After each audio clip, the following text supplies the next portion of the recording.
हरि हर एक हैं दोनों, न ये कम है न वो कम है। इतनी सारी भूमिका, इतनी सारी कथा का रस सारांश बताने का सिर्फ एक ही मतलब है कि शिव की कथा सुनते सुनते बाकी के प्रति कोई भेद मन में जागृत न होने पाए।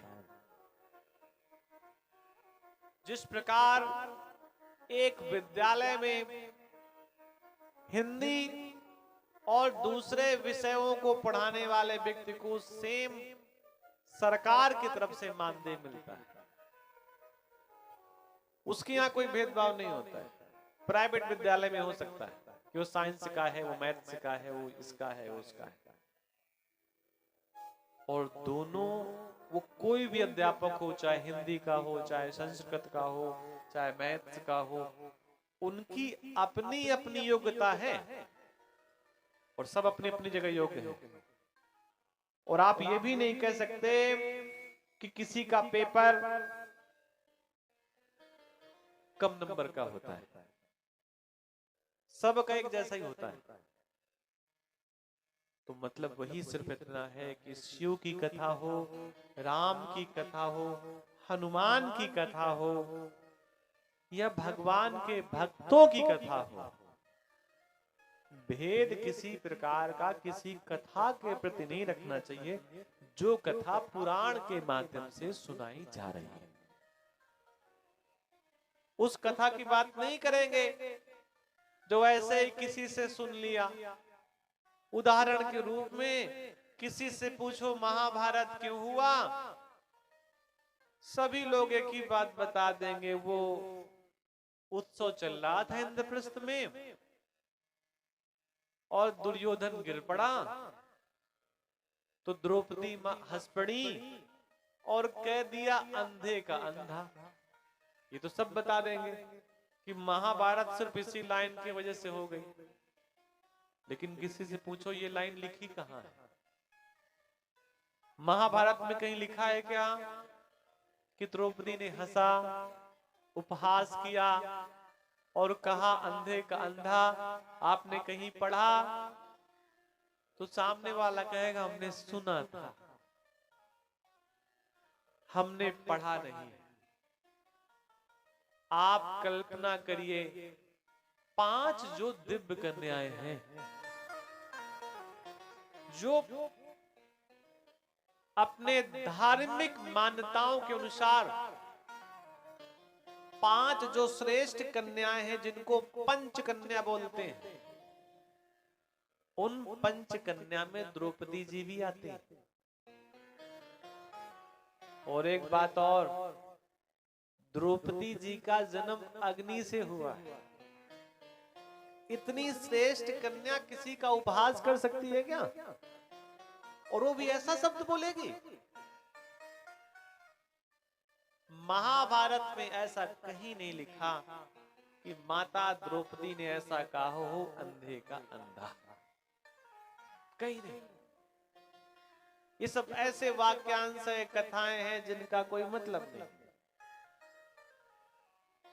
शिवा सहृदयं विष्णु विष्णु हृदय शिवा। शिव का हृदय विष्णु है और विष्णु का हृदय शिव है। कथाएं हम सुनेंगे जब प्रभु राम समुद्र यात्रा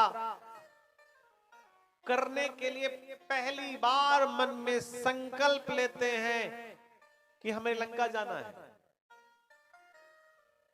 तो आप याद करिए उनके मन में कोई और नहीं आता प्रभु राम के अलावा।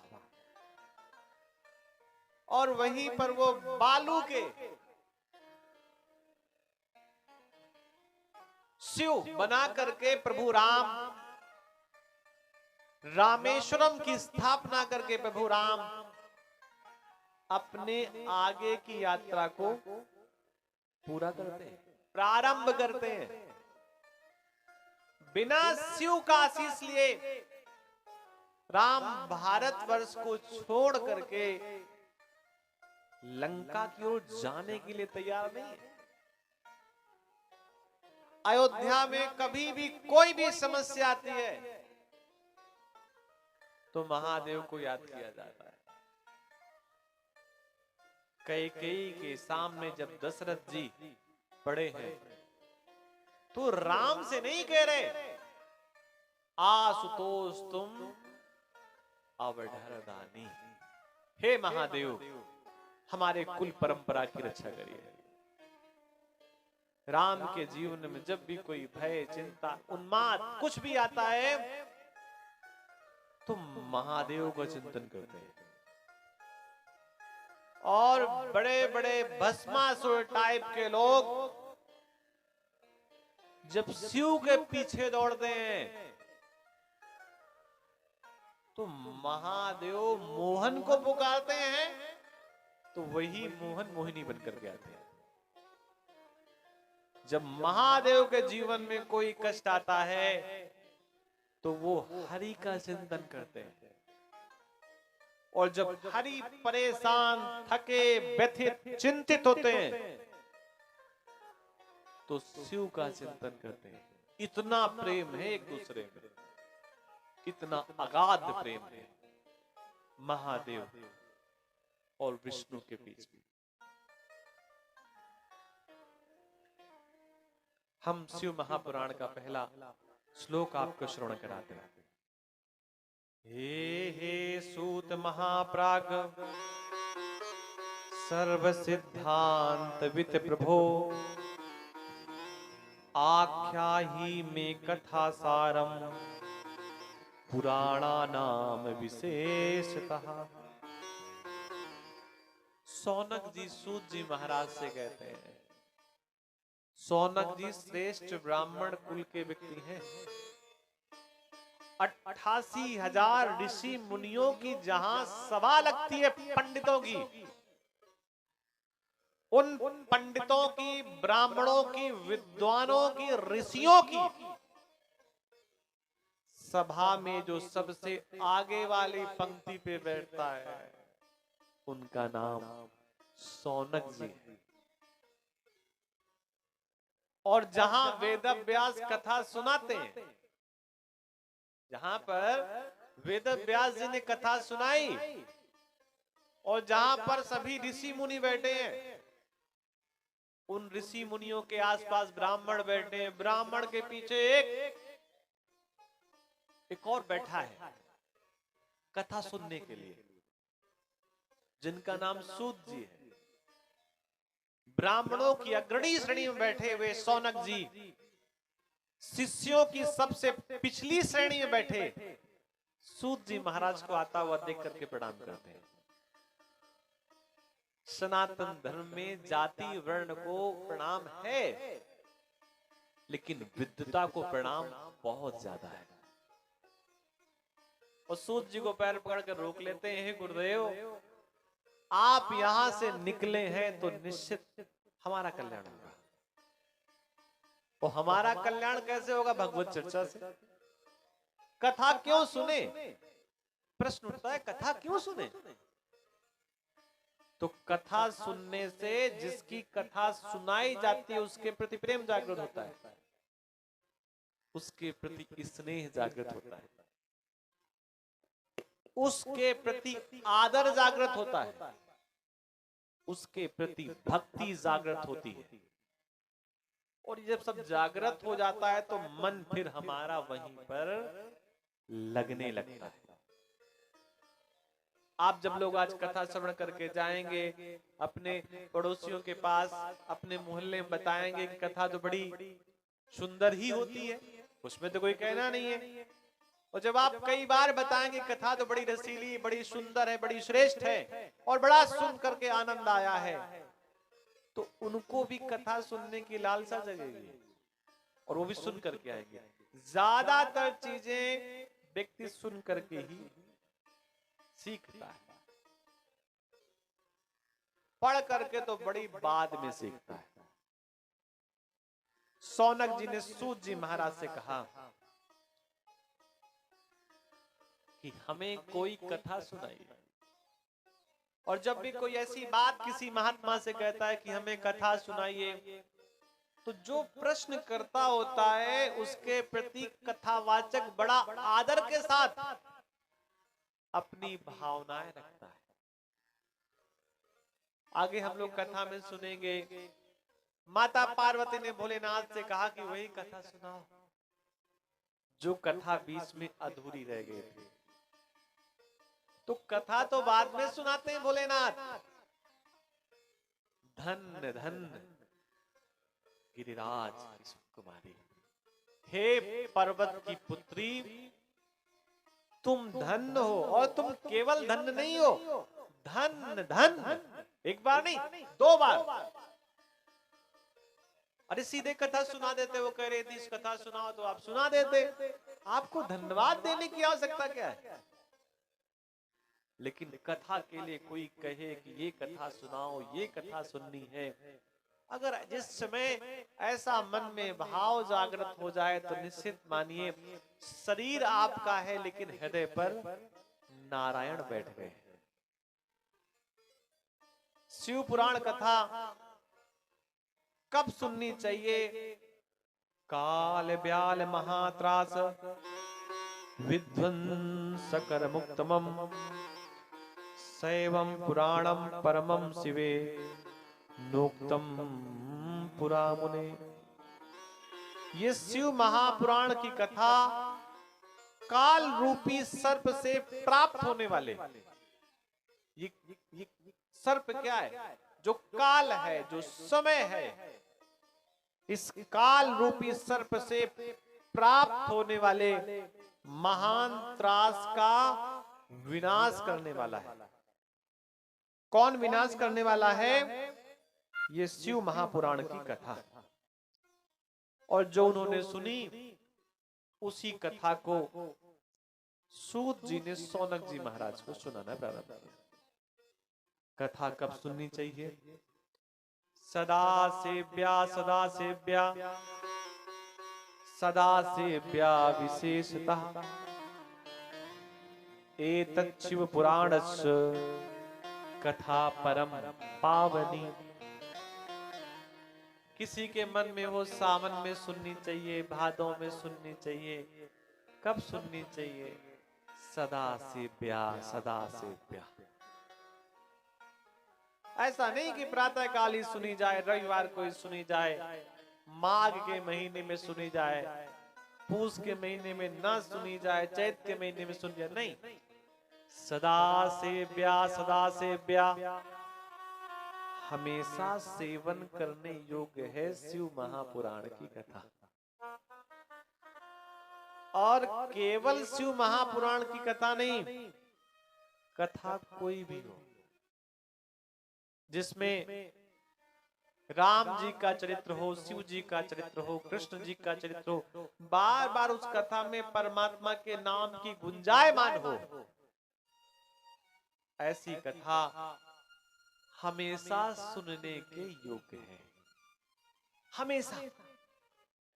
अरे राम चर्चा कोई अलग से मुहूर्त निकलता है क्या? जिस समय आप राम की चर्चा प्रारंभ कर दें वही समय श्रेष्ठ है। श्री मद्भागवत महापुराण में 18,000 श्लोक हैं और श्री शिव महापुराण में 24,000 मंत्र हैं।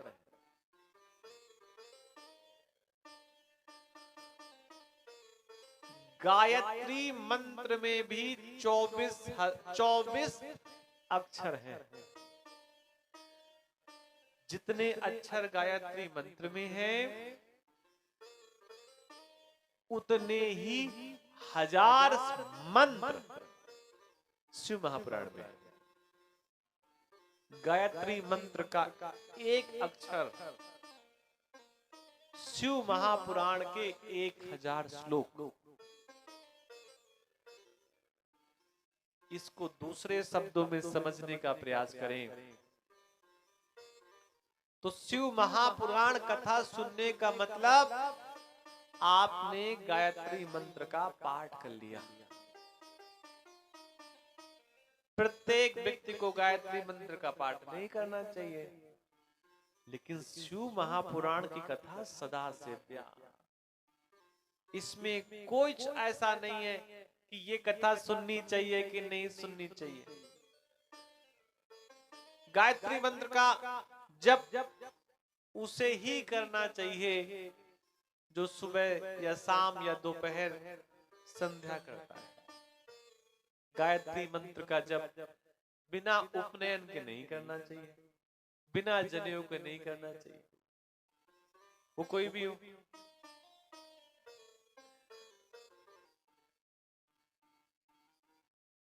तो गायत्री मंत्र का जप करने का तो सबको विधान नहीं है, क्योंकि हर एक ग्रंथ में कहीं न कहीं गायत्री मंत्र लिखा है,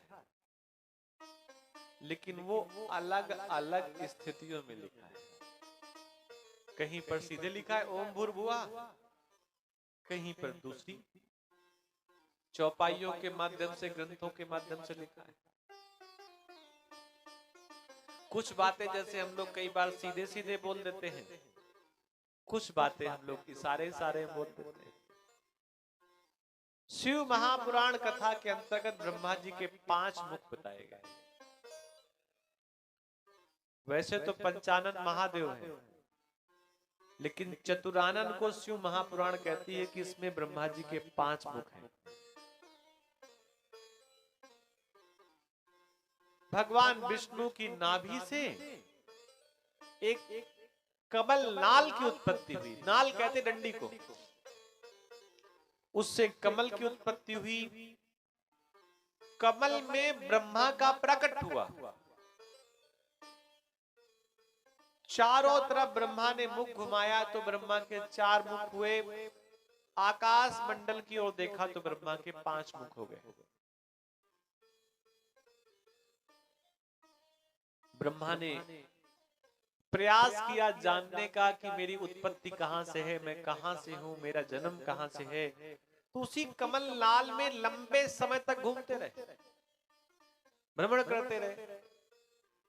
कहीं कुछ किसी प्रकार का उपाय नहीं सूझा। तप के लिए 2 शब्द निकले, ता और पा, कि तप करो।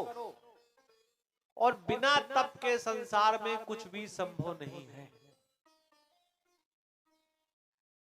विद्यार्थी है, उसे तप करना पड़ता है शिक्षा प्राप्त करने के लिए। किसान को तप करना पड़ता है खेतों में। व्यापारी को तप करना पड़ता है अपने व्यापार में। तो बिना तप के तो संसार में कुछ है ही नहीं। ब्रह्मा ने तप किया, फिर ब्रह्मा के मन में भाव जगा कि इस दुनिया में सबसे ज्यादा बलवान कौन है। तो भगवान विष्णु का सानिध्य मिला ब्रह्मा जी को, और भगवान विष्णु से ब्रह्मा जी युद्ध करने लगे। ऐसा नहीं है कि देवताओं और दानवों में ही केवल युद्ध होता है,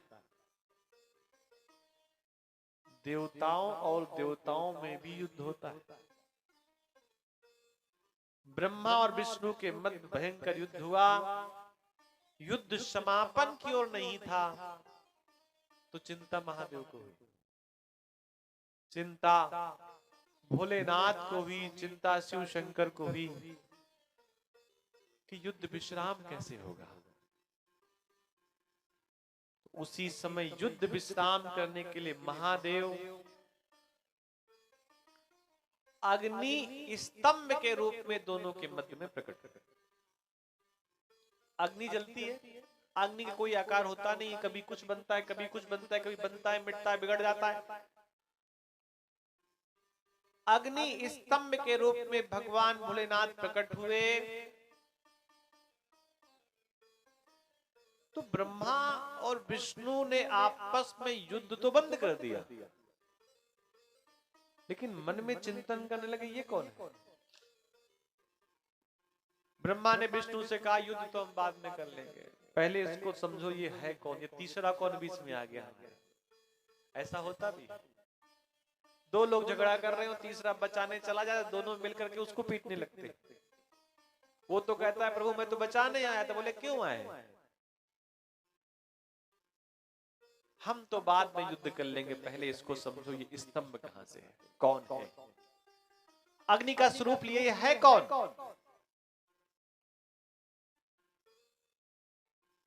ब्रह्मा जी के हंस वाहन था, तो ब्रह्मा जी हंस में बैठ करके ऊपर चल उड़ गए। और भगवान की तो बड़ी आदतें कई प्रकार की हैं, उन्हीं की आदतों में उनका एक स्वरूप है सूकर का। तो भगवान ने कहा हमको सूकर बनने का अनुभव है, हम गड्ढा खोद करके देखेंगे इसकी उत्पत्ति कहां से है।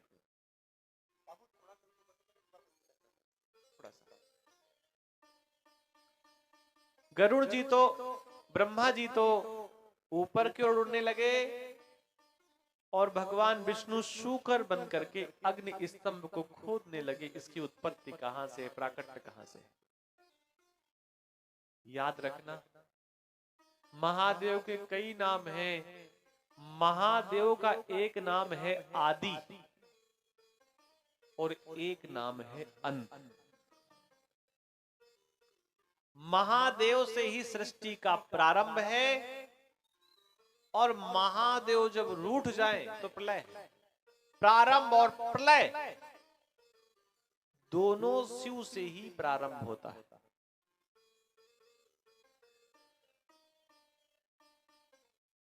दोनों में विष्णु और ब्रह्मा में एक ही चर्चा हुई, ब्रह्मा और विष्णु जी में, कि जो इसका अता और पता लगा लेगा वही विजेता होगा। युद्ध पहले वैसे चल रहा था, अब ये हुआ इसका पता लगा वही विजेता। कई लाखों वर्ष तक भगवान विष्णु जमीन में खोदते रहे, ढूंढते रहे, लेकिन कोई प्रारंभ नहीं मिला। और ब्रह्मा कई लाख वर्षों तक आकाश मंडल पर उस अग्नि स्तंभ का एंड पॉइंट ढूंढते रहे, उन्हें कुछ नहीं मिला। जब ना तो कोई आदि है ना कोई अंत है, प्रारंभ भी वही से है, समापन भी वही से है, तो कैसे कुछ पता लगाया जा सकता है? आप कल्पना करो समुद्र में आप जाएं और 2-4 लाख लीटर पानी वहां से लेकर के चले आए, तो उसे कुछ कहना है क्या? वो कुछ कहेगा क्या? कुछ नहीं कहेगा। वो आप 2-4 नदियां और समुद्र में गिर जाएं तो भी कुछ नहीं कहेगा। ऐसे ही महादेव है, ऐसे ही शिव है।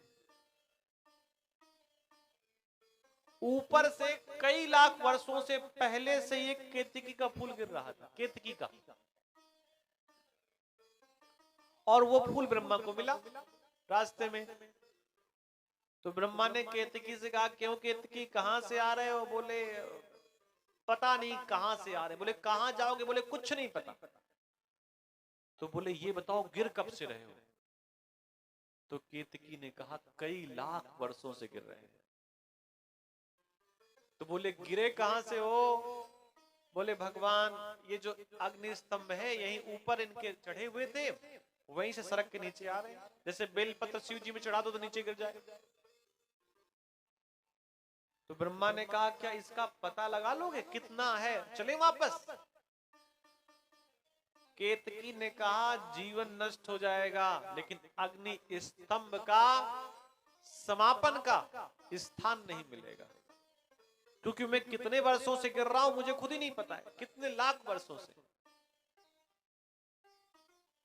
ब्रह्मा और केतकी में मित्रता हो गई।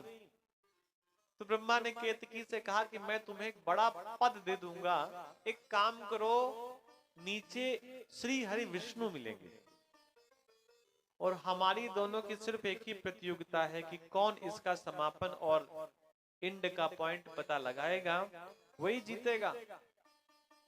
तो भगवान तो कई बार झूठ नहीं बोलते, सच ही बोलते हैं। कभी कभी भले ही हास उपहास में बोल दें, लेकिन तुम एक काम करना हमारी तरफ से गवाही दे देना। बोले गवाही किस बात की? बोले ये दे देना कि ब्रह्मा ने इस अग्नि स्तंभ के समापन स्थान का पता लगा लिया, बस इतनी गवाही दे देना। दोनों वापस फिर नीचे कई लाख वर्षों तक गिरते रहे।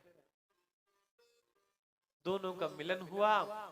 विष्णु से पूछा गया आपने कहीं देखा इसका समाप्त, ये कहां से प्रारंभ है? भगवान विष्णु ने कहा मैं बहुत देर तक खोदता रहा और मैं ढूंढ नहीं पाया कि ये कहां से प्रारंभ है। ब्रह्मा ने कहा मैंने पहले कहा था बल में आप हमसे कमजोर हैं, मैंने पता लगा लिया, बहुत कोई दूर तक नहीं है स्तंभ, बस यही नजदीक तक है। मैंने भी पता लगाया और विश्वास ना हो तो केतकी से पूछो, ये वही खड़ा था। केतकी ने भी कह दिया हाँ साहब बिल्कुल सही बात है। भगवान शिव का एक नाम है सत्यम शिवम सुंदरम। महादेव को सब कुछ प्रिय है, भांग भी प्रिय है, धतूरा भी प्रिय है, कौड़ा भी प्रिय है, बेलपत्र भी प्रिय है, लेकिन अप्रिय क्या है? असत्य भाषा। सत्य ही महादेव को प्रिय है। अग्नि स्तंभ वहां से हटा और महादेव त्रिशूल लेकर वहां खड़े हुए, और जिस मुंह से ब्रह्मा ने ये बात कही थी, झूठ बोला था, भगवान शिव ने तत्काल उस मुख को शरीर से अलग कर दिया। इससे पहले कि महादेव दूसरा मुख काटते, ब्रह्मा को होश आ गया और ब्रह्मा जी ने तत्काल महादेव के चरणों में अपना मस्तक रख दिया। बाकी 4 सर बचा लिए, एक तो भगवान शिव ने हटा ही दिया। केतकी से कहा केतकी इतना सुगंधित तू होता है और इतना झूठ बोला तूने, बड़ा, आज के बाद मेरी पूजा में तुझे कभी कोई अर्पण नहीं करेगा, कोई नहीं चढ़ाएगा। केतकी को लगा अरे मेरी सुगंध मेरी पहचान है, और अगर महादेव ने मुझे स्वीकार नहीं किया फिर तो भैया संसार में कोई स्वीकार नहीं करेगा। तो केतकी ने भी हाथ जोड़ा तो भगवान ने कहा देखो मैंने तो ये कह दिया कि मेरे ऊपर तुम्हें कोई नहीं चढ़ाएगा, तो ये तो कोई नहीं चढ़ाएगा, लेकिन तुम इतना अनुनय विनय कर रहे हो, प्रार्थना कर रहे हो, तो एक उपाय है। अगर जैसे मेरा कहीं पंडाल बना हो, मंडप बना हो, तो वहां पर अगर सजाने में उपयोग किया जाए, अगर उसको सजा दिया जाए मंडप, और सजाने में कहीं केतकी का फूल लगा दिया जाए, तो मुझे कोई आपत्ति नहीं है। केतकी ने कहा प्रभु कुछ और दरवाजा खोल दो। तो भगवान शिव ने कहा अच्छा ठीक है, जब इतना तुम कह ही रहे हो, तो पूजा के समापन में जो प्रार्थना होती है सबसे लास्ट में, मंत्रहीनम क्रियाहीनम, उस समय अगर तुमको किसी ने हाथ में ले लिया और तुम्हारा मन है कि तुम मेरे पास तक आओ, भगवान शिव ने कहा